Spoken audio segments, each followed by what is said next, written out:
हाय, good afternoon. सास बहू और सेंसेक्स के आज के इस एपिसोड में आप सबका स्वागत है। और बेसिक आइडिया आपको पता है, इस प्लेटफॉर्म का इस्तेमाल, इस आधे घंटे का इस्तेमाल होता है आप लोगों की क्वेरीज को सॉल्व करने के लिए। और देश के तमाम जाने माने एक्सपर्ट जुड़ते हैं जो कोशिश करते हैं बढ़िया तरीके से आप लोगों की क्वेरीज को एड्रेस किया जा सके।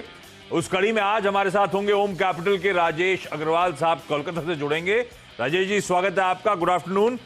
राजेश जी से बातचीत करूंगा। डायरेक्टर साहब, जरा स्क्रीन पे WhatsApp number, toll free numbers, अगर हुआ तो मेरा ट्विटर आईडी, जो कुछ हो सब प्लीज दिखाइएगा। आप लोग रीच आउट करिएगा इस एक्सटेंडेड वीकेंड के दौरान। पूरी कोशिश होगी कि अगले हफ्ते सास बहू और सेंसेक्स के तमाम एपिसोड्स में आप लोगों को शुमार किया जाए, इंक्लूड करा जाए। तो इस वीकेंड में अपनी क्वेरीज भेजना मत भूलिएगा, नाम के साथ। नहीं तो क्या होता पता नहीं चलता। ये है सास बहू, हमें पता होना चाहिए कौन दरअसल हमें क्वेश्चन भेज रहा है। क्विकली भारतीय बाजार स्क्रीन पर आएगा और थर्सडे है, वीकली ऑप्शंस एक्सपायरी है, एक्सटेंडेड वीकेंड से पहले वाला सेशन है। पर मूड माहौल बदला नहीं। इस पूरे हफ्ते देखा होगा आपने, ऊपरी स्तरों पे भारतीय बाजार टिक नहीं पाए। चाहे वो मंडे हो, ट्यूसडे हो, वेडनेसडे हो, हर दिन ऊपर से दबाव आया। मंडे को तो मेरे ख्याल से 100-125 पॉइंट ऊपर वाला निफ्टी फ्लैट बंद हुआ था। और पिछले 2 दिनों से तो आपने देखा होगा 20-25 पॉइंट ऊपर जाने के बाद, हरे निशान में जाने के बाद 100 पॉइंट दोनों दिन दबाव हमने झेला है। और आज देखिए, आज भी ऐसे ही हुआ। आज हमें एक समय जो हरा टिक जो दिख रहा है आपको शुरुआती, ये मेरे ख्याल से 45 पॉइंट 50 पॉइंट ऊपर था उस समय निफ्टी।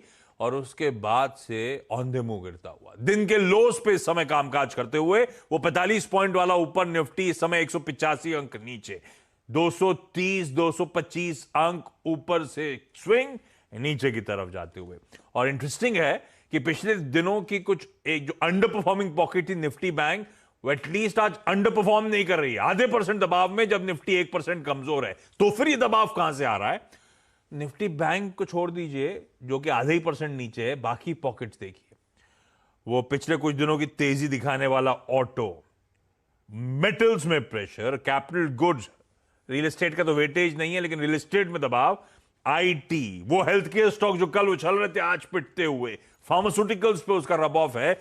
सारी लार्जली पॉकेट्स आपको प्रेशर में नजर आएंगी। और एक और, जरा राजेश जी के पास जाऊं उससे पहले एक और चीज दिखा दीजिए। मिड कैप या स्मॉल कैप की पिटाई और मार्केट्स के मूड का असली बैरोमीटर जो है ना, वो एडवांस डिक्लाइन स्क्रीन पर आएगा। इस समय mid cap index 1.25, small cap भी 1.5-2% नीचे। और एडवांस डिक्लाइन जो स्क्रीन पर आएगा वो दिखा रहा है 1:5 का रेशियो। एक स्टॉक बढ़ रहा है तो उसके सामने 5 स्टॉक्स ऐसे हैं जो लाल निशान में कमजोरी के साथ, दबाव के साथ कामकाज कर रहे हैं। इस तरह से हफ्ते के आखिरी दिन मूड बिगड़ा हुआ। राजेश जी, ये थोड़ा सा दबाव बढ़ रहा है। 18,000 के ऊपर सस्टेन नहीं कर पा रहे थे, वो अपनी जगह था, अब तो नए लोज खुलते हुए नजर आ रहे हैं। ये क्या हो रहा है मार्केट्स में? मेयर प्रॉफिट टेकिंग है?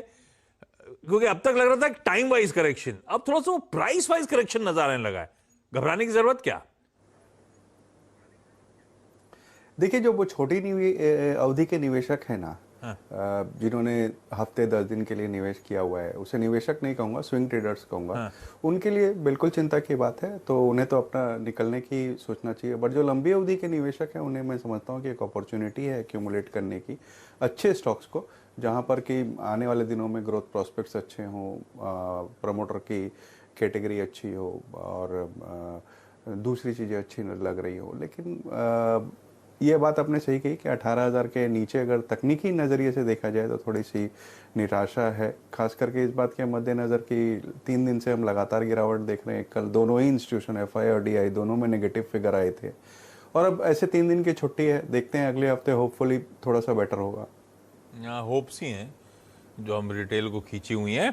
लेकिन ये बड़ा आईपीओ लिस्ट होने आता है तो कहीं ना कहीं बाजार का मूड खराब हो ही जाता है। भाई 20-22% नीचे अपने इशू प्राइस से ट्रेड करता हुआ। पर आज तो लोगों ने अपने पैसे निकाले थे, निकाल के घर रख लिए राजेश जी, बाजार में वापस लेके नहीं आया अभी तक। तो चलिए, मैं सवाल जवाब के सिलसिले की शुरुआत कर रहा हूं। आज हमें जाना है पुणे, मुंबई, और साथ साथ कोशिश करेंगे, अब तक कॉन्टैक्ट एस्टैब्लिश नहीं हो पाया है, हुआ तो बात करेंगे, गाजियाबाद भी जाएंगे। तो पुणे पहले जा रहा हूं। अंजलि काने जी आपको आपकी स्क्रीन पे नजर आएंगी। अंजलि मैम, हाय। कब से शेयर मार्केट्स में अंजलि मैम, और कैसा रहा अब तक इक्विटी मार्केट्स का एक्सपीरियंस? मैं 2015 से हूँ सर। हाँ। और अभी पिछले साल लॉकडाउन से ज्यादा शुरू किया है ट्रेडिंग। तो पहले जब थे ज्यादा ट्रेडिंग, मतलब 2015 में जब थे तब भी ट्रेडिंग करते थे, और पिछले 1-1.5 साल से और ज्यादा एक्टिव हो चुके हो? हाँ हाँ। और सिर्फ पहले थोड़ा लॉस हुआ था। हाँ। लेकिन अभी आपके सीएनबीसी आवाज देख के प्रॉफिट हो रहा है। ये चैनल पे आप इसीलिए बोल रहे हो ना आप ऐसा? नहीं नहीं नहीं। अच्छा, चलिए फिर मतलब ठीक है। अच्छा, ये पहले भी ट्रेडिंग, अभी भी ट्रेडिंग, और ट्रेडिंग कैसे डिफाइन करते हो? मतलब आप खरीदते हो जल्दी बेचने के लिए स्टॉक, बेसिकली ये कहना चाहते हो? हाँ हाँ, मतलब पहले मैं थोड़ा ट्रेडिंग ही करती थी, लेकिन अभी इन्वेस्टिंग कर रही हूँ। मतलब अभी जो स्टॉक्स लेती हूँ लॉन्ग टर्म के लिए लेती हूँ। लॉन्ग टर्म मतलब कितने? 1-1.5 साल के लिए। हाँ ठीक है, 1 साल की। तो स्टॉक पिकिंग कैसे हो रही है? आप कुछ कंपनीज का फंडामेंटल्स एनालाइज करते हो, कुछ पढ़ते हो, या कोई ब्रोकर है मदद कर रहा है? कैसे स्टॉक पिकिंग हो रही है? हाँ नहीं, मतलब फंडामेंटल्स थोड़ा बहुत देखती हूँ। और आपकी टीम तो बहुत अच्छी है, वो तो मदद कर ही रही है। नहीं, वो मदद ठीक है, लेकिन वो आपको अपना भी कुछ होमवर्क करना होगा, क्योंकि दिन भर में तो 25 स्टॉक बता दिए जाते होंगे मेरे ख्याल से। नहीं नहीं, आप सब उसमें स्टॉक तो नहीं लेते, लेकिन हाँ, वही आप अपना पिक एंड चूज हाँ, करते हो उसमें से हाँ, पढ़ के। हाँ, बिल्कुल ठीक, बिल्कुल ठीक, ठीक बात। अंजलि मैम, पहला सवाल कौन सा? एशियन पेंट्स का है। लिया हुआ है कि लेना है? हाँ हाँ, लास्ट ईयर लिया था, 2240 पे लिया है। अरे वाह! तो अब सवाल क्या राजेश जी के लिए कि अभी जो मुनाफा 1000 रुपए पर शेयर के आसपास आ गया है, इसे बांधा जाए, रखा जाए, क्या सवाल क्या है? हाँ, मतलब अभी वो 3500 तक गया था। हाँ। तब मैंने प्रॉफिट बुक नहीं किया था। हाँ। और अब वो थोड़ा रिजल्ट खराब आया था तो नीचे आया था। तो अभी प्रॉफिट बुक करना है या वेट करना है? वो जो रिजल्ट खराब आया था तब आपने नोटिस करा, गिरा, उसके बाद अब वापस चलने लगा, वो भी तो नोटिस हाँ। करो आप। वापस हाँ, चलने वही। लगा है। वो रिजल्ट हाँ, गिरा वही तो। इसलिए था कि 1000 बेसिस पॉइंट मेरे ख्याल से मार्जिन उड़ गए थे। हाँ, पर हाँ। वो अब अच्छी बात ये हो गई, इन्होंने 15-17% इस बीच प्राइस हाइक ले लिए, ऊपर से कच्चा तेल ठंडा पड़ रहा है। आई डाउट कि ये लोग अब उस प्राइस हाइक को रोल बैक करेगी पूरी इंडस्ट्री। तो ये अच्छे दिनों की तरफ बढ़ रहे हैं, इसीलिए तेजी बन रही है खराब बाजार में भी। आप देखिए एशियन पेंट्स आज भी हरे निशान में ट्रेड कर रहा है। राजेश सर, क्या करना चाहिए? अच्छे भाव पे एंट्री हुई है 22। अच्छा अंजलि मैम, कोई पैसा निकालने की जल्दबाजी तो है नहीं ना? नहीं नहीं नहीं। तो फिर ये सोचना नहीं, अच्छा पेडिग्री का स्टॉक ले लिया आपने, बढ़िया भाव पे लिया है, तो ये 35 का 33 हो गया, उसको लेके घबराना नहीं है। पर राजेश सर बताएंगे आपको करना क्या। राजेश सर, क्या करना है? क्वांटिटी भी बढ़िया है, 500 शेयर, बाइंग प्राइस भी कंफर्ट जोन में एकदम है। रख लूं लंबी अवधि के लिए या मुनाफा बांधना है?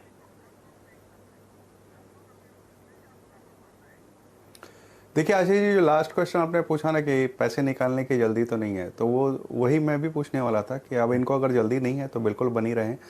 3000 के स्टॉक में, 3500 के स्टॉक में 100-200 की घटबढ़ कभी भी हो सकती है। लेकिन आपने सही कहा कि प्राइस हाइक से इन्होंने पूरे साल के अगर देखा जाए तो 16-17% हो गया है। क्रूड ठंडा पड़ रहा है, और जिस तरीके से रियल्टी में बूम है ना, तो ये रियल्टी एंसिलरी जो कंपनीज हैं, चाहे वो पेंट्स की हो, सैनिटरी वेयर की हो, इन सब में अच्छी तेजी आने वाली है। 1-2 साल अगर आप बनी रहती हैं तो मौजूदा स्तर से भी अच्छे मुनाफे पे बैठेंगी। तो बिल्कुल कंटिन्यू करें इस स्टॉक को। और अच्छे लेवल की है ये, कंपाउंडिंग स्टोरीज हैं इंडियन इक्विटी मार्केट्स की, बढ़िया वाली। और जिस तरह का डोमिनेंट पोजीशन रखता है एशियन पेंट, में लगता है अच्छा बिजनेस लिया आपने मैम। बिल्कुल बने रहने का, बिल्कुल सोचने का नहीं, और रोज रोज भाव ट्रैक नहीं करने का। अच्छा, मैं लौट के आता हूं अंजलि मैम आपके अगले सवाल के लिए। पहले अब मैं